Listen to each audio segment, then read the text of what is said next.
இந்த செய்தியை உங்களுக்காக வழங்குவது அருண் மசாலா. 1983 ஆண்டிலிருந்து தரத்துடன் தன்மை மாறாத அறுசுவை சமையலுக்கான அருண் மசாலா.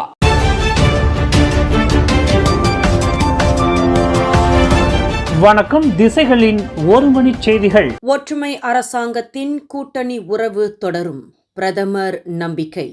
15வது பொது தேர்தல் பின்னர் 18 அரசியல் கட்சிகள் மற்றும் சில சுயேட்சை நாடாளுமன்ற உறுப்பினர்களின் ஆதரவுடன் உருவாக்கப்பட்ட ஒற்றுமை அரசின் நிலைத்தன்மை குறித்து தனது நம்பிக்கையை பிரதமர் டத்தோஸ்ரீ அன்வார் இப்ராஹிம் வெளிப்படுத்தினார். ஃப்ரீ மலேசியா டுடே ஊடகத்தின் அறிக்கையின்படி பிரதமர் கூட்டுறவு தற்போதைய காலகட்டத்திற்கு பிறகும் தொடரும் என எதிர்பார்ப்பதாகவும் அடுத்த தேர்தலுக்கு பின்னரும் இந்த கூட்டணி வலுப்பெறும் என பிரதமர் கூறினார். தற்போது நாட்டின் அரசியல் நிலைமை மிக அமைதியாகவும் நிலையானதாகவும் இருப்பதற்கு காரணமாக விளங்கும் ஒற்றுமை அரசாங்க கூட்டணியின் உறவு அடுத்த கட்டத்திலும் தொடரும் என தாம் நம்புவதாக பிரதமர் மேலும் கூறினார். பிரதமராக 2 ஆண்டுகள் பூர்த்தியான நிலையில் ஒற்றுமை அரசாங்கத்தின் கூட்டணி அடுத்த தேர்தலுக்கு பின் தொடருமானால் நாட்டின் வளர்ச்சி மென்மேலும் மேலோங்கி வளரும் என அவர் கூறினார். இவ்வருட தீபாவளி பண்டிகையை முன்னிட்டு கெடா மாநில திசைகள் செய்தியின் நிருபர் ஹேமா MS மணியம் அவரின் வீட்டிற்கு சிறப்பு வருகை அளித்தார் உள்துறை அமைச்சர் டத்தோஸ்ரீ சைஃபுடின் நசுத்தியோன் பின் Ismail.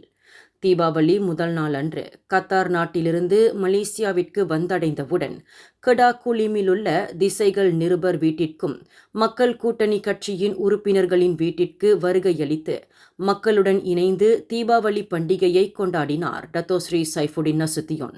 Datuk Seri Saifuddin Nasution Ismail கூறுகையில், தீபாவளி பண்டிகைக்கு மேற்கொண்ட இந்த பயணத்தில் மலேசிய மடானியின் கோட்பாட்டை உணர முடிவதாக அவர் குறிப்பிட்டார். தீபாவளி பண்டிகையின் சமயத்தில் ஒவ்வொரு வீட்டிலும் மலாய்க்காரர்கள் மற்றும் சீன அன்பர்கள் அனைவரும் இந்தியர்களுடன் இணைந்து இத்தீபாவளி பண்டிகையை கொண்டாடி வருகின்றனர். அதேபோல் நோன்பு பெருநாள், சீன பெருநாள் காலங்களில் இந்திய அன்பர்கள் அவர்களுடன் இணைவது மடானியை குறிக்கின்றது என்றார் சைஃபுடின் நசுத்தியோன். மக்களிடையே ஒற்றுமை மேலோங்கி நிலைத்திருப்பதாக சைஃபுடின் நசுத்தியோன் தெரிவித்தார். நேற்று குலிம் பண்டார்பாரு மக்கள் கூட்டணி கட்சியின் துணைத் தலைவர் சிவகுரு சுப்பிரமணியம் அவரின் தீபாவளி திறந்த இல்ல உபசரிப்பு மற்றும் படாங்சராய் மக்கள் கூட்டணி கட்சியின் துணைத் தலைவர் பிரகாஷ் ஆகியோர் வீட்டிற்கு சென்றார் டத்தோஸ்ரீ சைஃபுடின் நசுத்தியோன் பின் இஸ்மாயில். வடகிழக்கு பருவமழை வரும் செவ்வாய்க்கிழமை தொடங்கி அடுத்த ஆண்டு மார்ச் மாதம் வரை நீடிக்கும் என்று மலேசிய வானிலை ஆய்வு மையம் அறிவித்துள்ளது. வடகிழக்கு பருவமழையால் நாட்டில் பெரும் தாக்கம் ஏற்பட வாய்ப்பு உள்ளது என்று அதன் தலைமை இயக்குனர் டாக்டர் முகமது ஹிஷாம் முகமது ஹனீஃப் தெரிவித்தார். குறிப்பாக 5 முதல் 7 முறை கனமழையை கொண்டு வரும். உதாரணமாக இந்த 2 மாதங்களுக்குள் கிளாந்தான், திரங்கானு, பஹாங், ஜொஹூர், சரவா, சபா ஆகிய மாநிலங்களில் கனமழை பெய்யும் என்று எதிர்பார்க்கப்படுகிறது.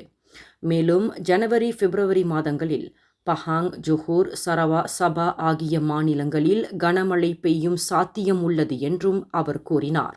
இந்த வடகிழக்கு பருவமழை வலுவாகவும் அதே நேரத்தில் குறைந்த காற்றழுத்த தாழ்வு மண்டலமாகவும் இருந்தால் மற்ற மாநிலங்களில் தொடர்ந்து கனமழை பெய்யக்கூடும் என்று அவர் கூறினார்.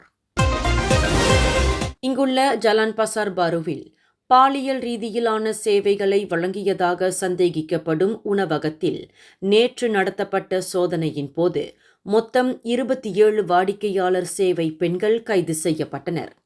கைது செய்யப்படாமல் தங்களை தற்காத்துக் கொள்வதற்காக அலமாரியில் பதுங்கி இருப்பதும் உள்ளிட்ட பல்வேறு தந்திரங்களை சம்பந்தப்பட்ட வெளிநாட்டு பெண்கள் பயன்படுத்தினர் எனவும் மேலும் பெண்கள் கழிப்பறையில் தப்பித்துக் கொள்ள பயன்படுத்தப்பட்டதாக நம்பப்படும் ஒரு இரகசிய கதவும் கண்டுபிடிக்கப்பட்டது என போலீசார் கூறினர்.